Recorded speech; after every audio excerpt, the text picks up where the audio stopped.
vous ai dit que l'industrie textile, c'est 10% des émissions mondiales de gaz à effet de serre, que les 2 tiers de nos vêtements sont synthétiques et donc issus du pétrole, et que lorsque ces matières artificielles sont lavées ou jetées, elles relâchent 35% des microplastiques qui empoisonnent la planète, l'équivalent de 50 milliards de bouteilles plastiques par an.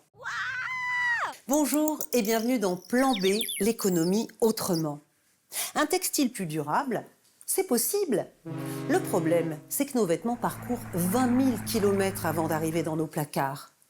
La première chose à faire, c'est donc de retrouver une production locale et des fibres moins polluantes. Certains industriels y travaillent dans le nord de la France, le berceau historique du textile qu'on disait condamné. Comme une renaissance, Safi Lin a inauguré cette usine en mars 2022, la 3e filature de lin à revenir dans l'Hexagone. La plupart des machines et le savoir-faire ont été récupérés en Europe de l'Est. Objectif, transformer le lin sur place. La production de fibres de lin qui est concentrée sur la France, la Belgique et les Pays-Bas s'exporte à 80% vers la Chine et l'Inde pour faire du fil à destination des usages textiles, tissus, habillement principalement. En relocalisant la filature, l'entreprise a déjà créé 25 emplois. 50 sont attendus en 2026. Car les consommateurs sont demandeurs de textiles plus durables. D'où l'investissement de Safi Lin. Il n'y avait plus personne qui savait filer le lin en France, donc on doit à nouveau former les gens. Donc on démarre avec un outil qui représente à peu près pour nous 10% de notre capacité totale, mais c'est une première pierre. Concrètement, le lin ne parcourt que quelques centaines de kilomètres entre les champs et l'usine. Une fois transformées, les bobines sont livrées chez Le Mailleux à une demi-heure de route pour être tricotées et confectionnées. Ici, le produit phare, c'est ce t-shirt haut de gamme, 75 € en moyenne. Le souci, c'est le prix. C'est filé en France, donc c'est forcément un peu plus cher qu'un fil qui va être filé en Chine. Un prix inabordable pour la grande distribution. Kiabi, Auchan, Carrefour, Jules, Le Mailleux discute avec ses gros clients pour leur fournir des t-shirts moins épais, plus simples. Mais pour l'instant, le lin ne représente que 7% du chiffre d'affaires. La moitié de la production reste le coton, mais du bio labellisé GOTS. Voilà, ça c'est du coton, du coton, du coton. Il y a 0 intrant donc pas d'engrais, pas de pesticides. On va venir vraiment contrôler en fait les conditions de travail des travailleurs. Problème, ce coton bio parcourt de longues distances. Il arrive d'Inde ou au mieux de Turquie. Reste que 70% de l'impact carbone d'un produit réside dans sa fabrication. Pour Martin Brevard, le plus important, c'est de transformer localement.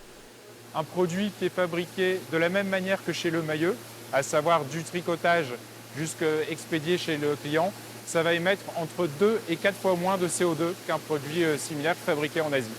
Pour minimiser ses déchets et son impact, l'entreprise a créé sa propre fibre, la Pure, un mélange de chute de coton GOTS, de matière vierge et de cellulose de bois. Pour l'instant, la Pure ne représente qu'1% des ventes.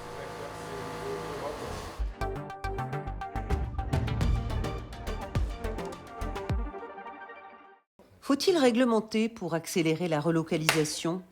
Je ne pense pas que la norme et la régulation soient une solution pour la relocalisation. Au-delà de l'impact environnemental, de la mode dont on parle beaucoup, aujourd'hui on a un vrai sujet qui est le respect des droits humains. Le fait que les entreprises soient responsables de leurs fournisseurs et de leurs fournisseurs de rang 1, de rang 2, de rang 3, ça va forcer les entreprises à s'occuper de cette relocalisation. Et le fait qu'on accélère sur cette prise de conscience fait qu'on va aller vers une relocalisation.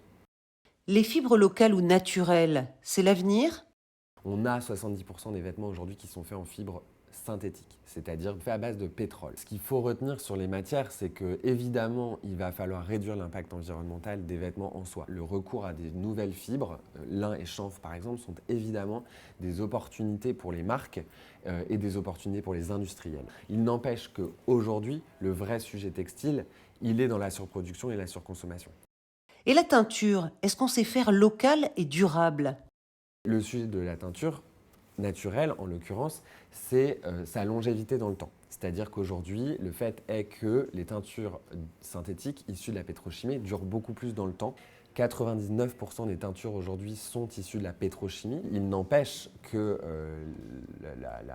la teinture reste réglementée. La norme REACH en Europe encadre les activités industrielles et typiquement par rapport à la relocalisation, on a aujourd'hui la chance, quand on produit en Europe, d'avoir un certain contrôle, ce qui n'est pas forcément le cas dans d'autres pays et dans des productions au grand export.